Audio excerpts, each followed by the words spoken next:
you're at the store one night, and that they call you at the house, and they're like, "Hey, it's Michael Douglas. He wants you to go do a movie. Oh no! He wants you to go on the 4th of July, and don't bring a jacket." And then you kept smoking in the makeup chair. No, I'll give you that story. I know what you're doing. No, I don't know. From the beginning. They call. No, this Princess is what happened. Corey. Yeah. Okay. Princess Corey calls me and says, Wait, who's Princess Corey? You don't want to know. "What do you mean? You don't know?" He's too young. He's 27. He doesn't know Princess She Corey. used to be the town talk on coordinator. the show. I'm so No, I know. Who Oh, she no, is. I know. I'm helping them, Yeah. the listeners. So she used to be the town coordinator at the Comedy Store. Yeah, because you two are so high right now. And so- Lee's yeah. sleeping, I think. It's like I'm away on You the all right, Lee? I don't know what he had me fine. smoke, Fuck. but even if these colorful lights weren't here, I'd be seeing them. Yeah. Yeah, he doesn't smoke anything like I light. feel like I'm in a Doors video. I don't know what's I'm happening not right taking now. another hit of Joey Coco's pot. I'm sorry. He's so high right now. It's hysterical Oh my to look God. at. Me too. I'm Yeah. out of my So wait, so Princess Corey called Princess you? Corey Princess was Corey calls you. the talent coordinator at the Comedy Store, and then go ahead. Okay, tells me that this director, that Michael Douglas, is looking for me. All right, so I call him up. I can't even believe I'm getting it. And you know, I've already done I've been in the business. It's like 1990. It's 2000. It could be 99. 2000. Yeah, it's gonna Yeah, be something 2000. like okay. So I go in and I read for the part. He goes, "It's a formality." I go, "I got no problem reading for the part. It's with you. You know, it's a Michael Douglas movie. It was called One Night at McCool's."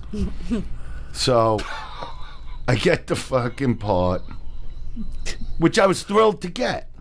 And now they send me to meet Wardrobe in the Valley, which was cool. It was right over the hill from Beverly Hills. I went with Trini. They checked me out with makeup. And the makeup girl says to me, "You know, you're going to be in makeup about 2 hours a day because we put these tattoos on you." And I go, "Yeah, no problem, as long as I could smoke."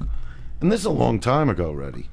And she goes, "Oh, well, there's no smoking in the trailer." I go, "Well, there's no way I could sit for 2 hours and not have a cigarette."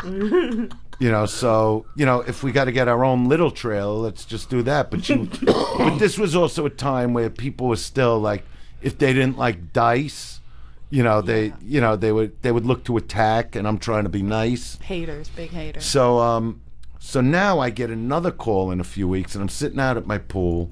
Let me lay it out for the people. I had a big mansion in Beverly Hills on 1.25 acres, which is like unreal. I mean, I'm from Brooklyn. You know what I mean? I didn't grow up on 1.25 acres of just grass. It was unreal. Yeah. So I'm at the pool with my wife Trini.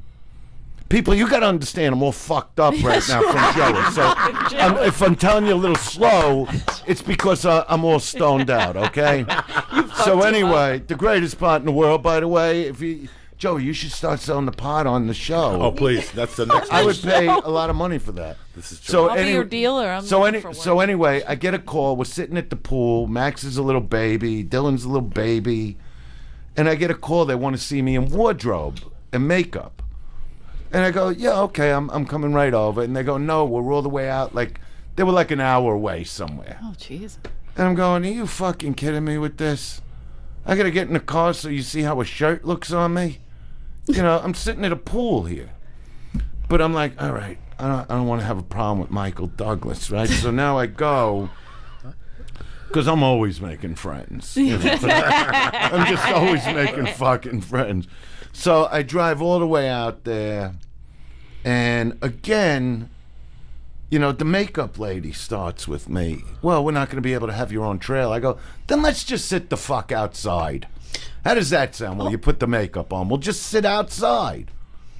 So now I get a call from Michael Douglas. And he gets me on the phone and he goes, "You know, I don't know what's going on. You didn't start filming yet?"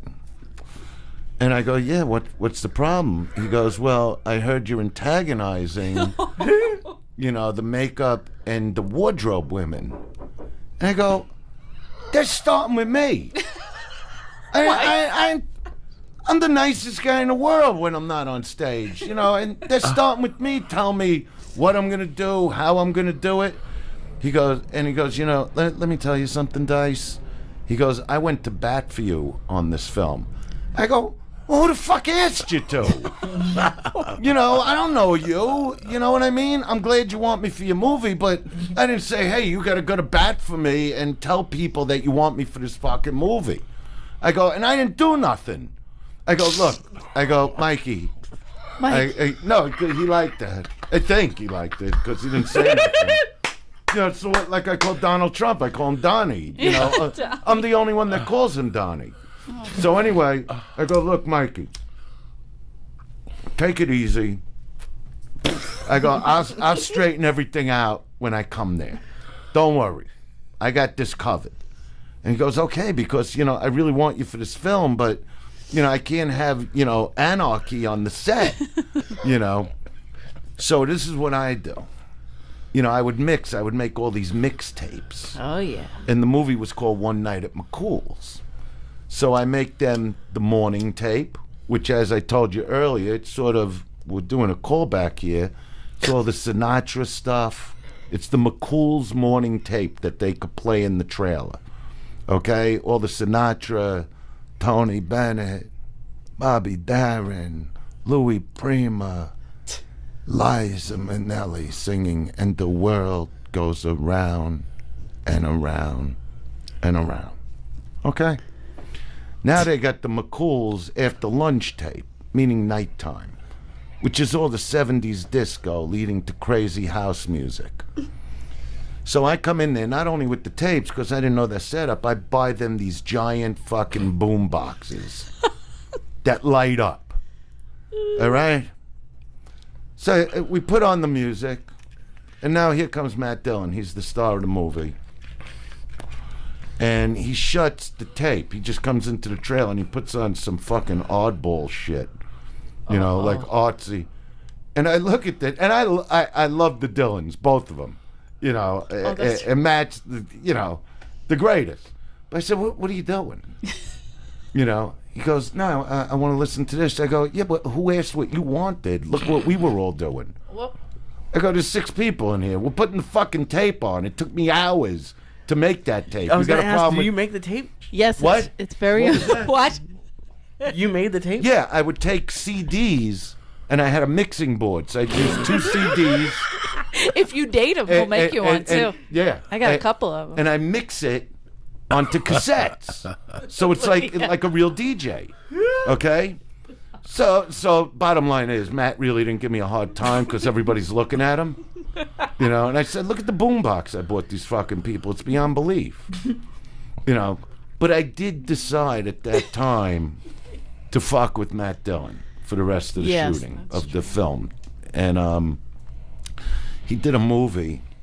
Oh, wait. I got to finish what happened. Wait. Oh, my God. I will come back so to Michael Douglas. No, because that's the end now. So I get these boom boxes. I play the music for everybody. I straighten out fucking Matt because he knew, you know, I'm Dice. That's it. You know, we're gonna listen to what I want to listen to, and but he's the coolest guy. But I did keep questioning him about a scene in the movie My Bodyguard. It was a constant. Okay. Was he in The Bodyguard? Remember The Bodyguard? He did it like when he was like no. When he was a kid. He was a kid, like 19 years old, whatever. He did a movie, The Bodyguard. My Bodyguard. So My Bodyguard, where he's So like good. this tough guy, and he picked on this like nerdy kid, and the nerdy kid got this monster of a bodyguard. So then Matt Dillon gets his version of that guy. And what happened is, Matt Dillon's bodyguard, you know, threw this motorcycle in a lake that the nerd's bodyguard like really took time, like this old fucking bike, you know, motorcycle, and he threw it in the lake in the movie. So I come over to Matt Dillon, but you know, I stay on it, and I go, Matt, let me ask you something. I go, you know the movie My Bodyguard? I said, you know the movie My Bodyguard? Eleanor, I'm fucking talking. I'm showing him Matt Dillon in the movie. We don't have know to the go to movie. the internet. Okay. So he can see the Matt Dillon's face. You see, How young he This is. is why I don't go out with you no more. I'm thrilled that we don't go out anymore. No, this is why. Because when I'm doing something, you start doing something. Well, I'm trying to get to the point of the story. I mean, you're telling a story. You don't know the point. I do know the point. No, you Joe know the Diaz movie. Got you high is what No, he did. you know So the movie. now I know we have exactly to what the sit fuck here. I'm saying. All right. You So want to the tell me boom how to... boxes are lighting up. No, No, I'm no, telling you. up to, he's Matt going up to Dillon's- Matt Dillon at Wait the a minute. lake. At the, So Hey, Mike. I say, yeah. I know the show. I know the movie. I know you know the movie. So I go over to him and I go, you know that scene in My Bodyguard where Mike throws the motorcycle in the lake? And he goes, yeah. And I go, like what's up with that? And he goes, what do you mean, what's up with that? I go, they clearly weren't bothering you guys, and you sent them over, and he just throws them over. I mean, this guy, just to find one part for this bike took him like 5 years. Yes, that's right. It's in And he the goes, movie. so what do you want to know? I go, like, what's up with that? Why'd you do that? And he goes, like the wires, like his wires in his mind were like, he goes, Dice, we're doing a movie together now. Like, what do you mean? What's up with it? I go, no, there'd be no reason. You got your bodyguard, the kid had his, and for no reason, this guy's going over and starting in. Like, why would he do that? 20 years later, So- 25 years later. Dice, we're doing a movie now. you just fucking cracked him. Like, that's just cracking no, him. but you know who I really cracked? This Oh, yeah. fucking stiff. Yeah, you have to tell that. Yeah, this fucking stiff who was in the movie. I can't think of his name. And